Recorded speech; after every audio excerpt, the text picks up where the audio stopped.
Yes! Max Africa, créateur de performance.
En regardant les choses avec plus d'attention, comme je l'ai dit tout à l'heure, FAPLAC Bénin a trouvé qu'il était temps d'inviter l'homme grand H, à s'attarder ne serait-ce que le temps d'une journée, comme c'est le cas ce jour, 4 novembre, retenu pour la célébration des arts plastiques,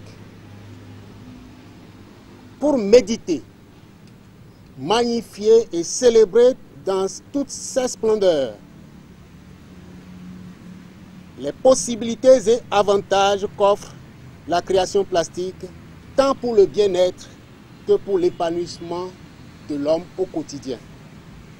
Et c'est pourquoi, à l'instar des centaines de journées célébrées dans le monde entier, notre pays, par le biais de la Fédération FAPLAC Bénin, a inscrit depuis 2014 les arts plastiques au rang des préoccupations nationales et internationales d'aujourd'hui.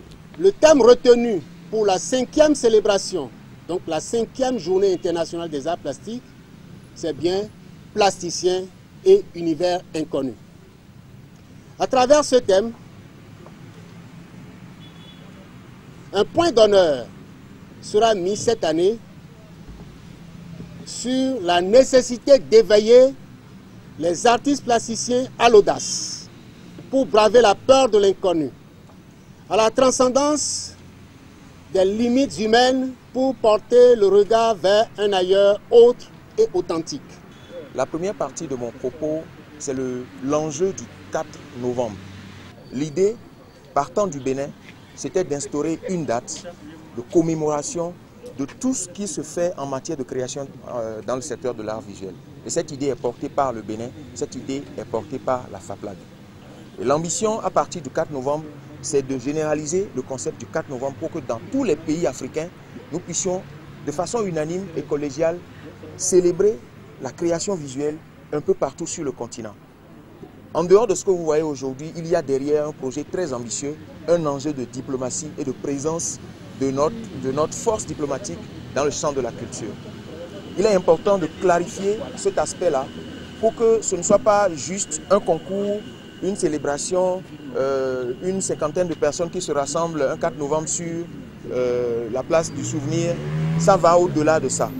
Félicitations donc aux artistes peintres, graphistes, dessinateurs et photographes inspirés par le thème plasticien et univers inconnu qui ont vraiment travaillé et soumis leur création à compétition.